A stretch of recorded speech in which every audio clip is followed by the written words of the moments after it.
حضور صلی اللہ علیہ وسلم کی پیدائش کی خبر دینے والا دنیا کا ایک ایسا عجیب و غریب انسان جس کے پورے بدن میں ہڈی ہی نہ تھی۔ اللہ نے ستی غسانی کو گوشت کا ایک لتھڑا بنایا تھا، اسے کھجوروں کی ٹہنیوں سے بنی ہوئی ایک چٹائی پر ڈال کر وہ جہاں چاہتا تھا لے جایا جاتا تھا۔ اس کے وجود میں ہڈی تھی نہ پٹھا، کھوپڑی تھی نہ ہاتھ، اسے سر سے پاؤں تک ایک کپڑے پر لپیٹ دیا جاتا۔ زبان کے علاوہ اس کے وجود کا کوئی حصہ حرکت نہ کرتا تھا۔ جب اس نے مکہ آنے کا ارادہ کیا تو اسے چٹائی پر ڈال کر لایا گیا۔ چنانچہ 4 قریشی مرد، عبد الشمس اور ہاشم عبد مناف کے بیٹے حوض بن مہر اور عقیل ابی وقاص اسے آزمانے کے لیے اپنا نسب بدل کر اس کے پاس آئے، کہنے لگے ہم بنو جمع سے تعلق رکھتے ہیں، ہم نے تمہارے آنے کی اطلاع ملی تو ہم تمہاری ملاقات کو چلے آئے، یہ ہمارا اخلاقی فرض تھا۔ پھر عقیل نے ہندی تلوار اور دینی برچھا بطور ہدیہ پیش کیا، جسے بیت الحرام کے دروازے پہ رکھ دیا گیا تاکہ معلوم کرے کہ ستی کو ان کی خبر ہوتی ہے یا نہیں۔ ستی کہنے لگا عقیل مجھے اپنا ہاتھ دکھاؤ۔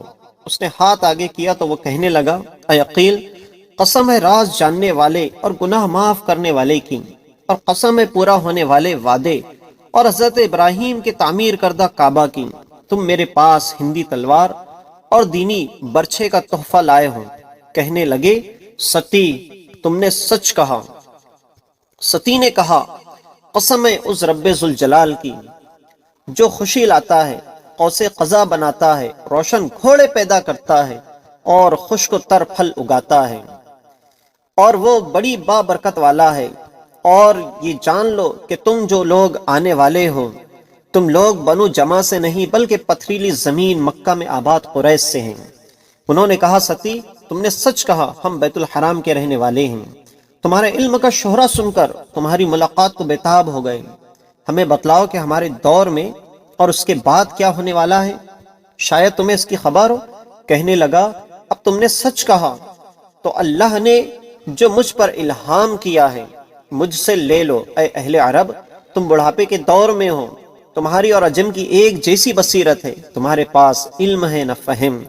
تمہارے بعد اہل فہم لوگ آ رہے ہیں جو کئی علوم کے حامل ہوں گے، وہ بتوں کو توڑتے اور عجم کو قتل کرتے ہوئے روم تک جا پہنچیں گے۔ قریشی لوگوں نے کہا ستی یہ لوگ کون ہوں گے؟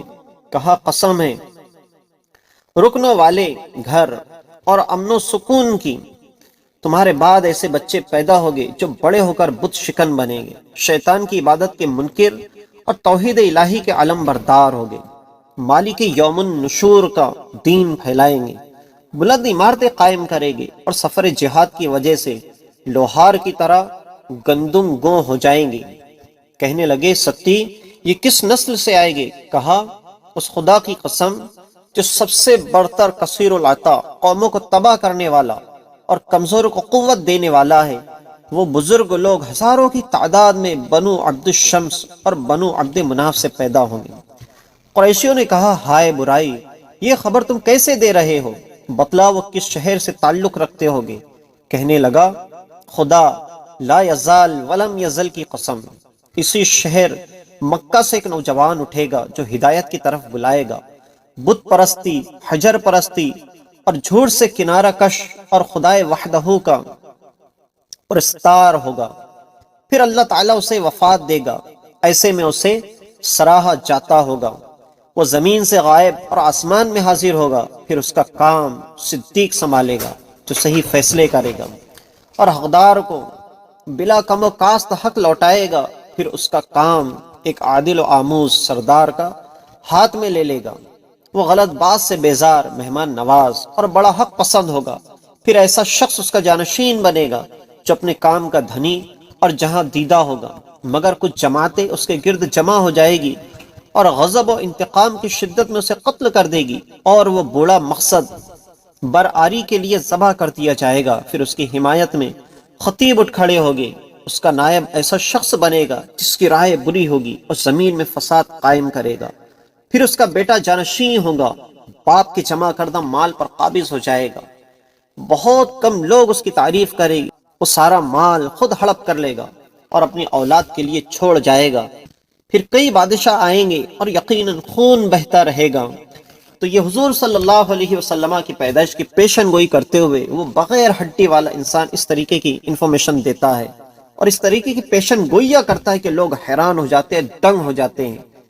اور وہ ٹیکنالوجی کا بھی دور نہیں تھا کہ آپ آنے والے حالات کے متعلق مصنوعی چیزوں سے پتہ لگا لیں کہ آج سے 10 سال اور 50 سال بعد انوائرمنٹ کیسا ہوگا، دنیا کے اندر حالات کیسے ہوگے، ماحول کیسے تبدیل ہو جائے گا۔ یہ اس زمانے کی بات ہو رہی ہے جب ٹیکنالوجی کا کوئی تصور بھی نہیں تھا، اور یہ ایسے انسان کی بات ہو رہی ہے جس کے پورے بدن میں نہ کوئی ہڈی تھی، نہ کھوپڑی تھی، نہ اس کے ہاتھ تھے، نہ پیر تھے، بلکہ پورا جسم صرف ایک گوشت کا لتھڑا تھا، یعنی گوشت کا ٹکڑا تھا، اور اس کے منہ میں صرف ایک زبان تھی جو وہی حرکت کرتی تھی، اس کے علاوہ اس کی پوری باڈی کہیں سے کہیں تک حرکت نہیں کرتی تھی۔ بلکہ اس کو لانے اور لے جانے کا یہ معاملہ تھا کہ اسے ایک کپڑے کے اندر لپیٹ کر ایک چٹائی کے اوپر لٹا کر اسے لایا اور لے جایا جاتا تھا۔ تو یہ عجیب و غریب انسان نے بھی ہمارے آقا نبی صلی اللہ علیہ وسلم کے پیدائش کے آنے کی خبر دی ہے۔ تو ہمارا یہ انفارمیٹیو ویڈیو آپ کو کیسا لگا نیچے کمنٹ باکس کے اندر ضرور بتائیں، اور ہمارے اس چینل کو سبسکرائب کریں، لائک کریں اور زیادہ سے زیادہ شیئر کریں۔ ملتے ہیں نیکسٹ ویڈیو کے اندر۔ السلام علیکم۔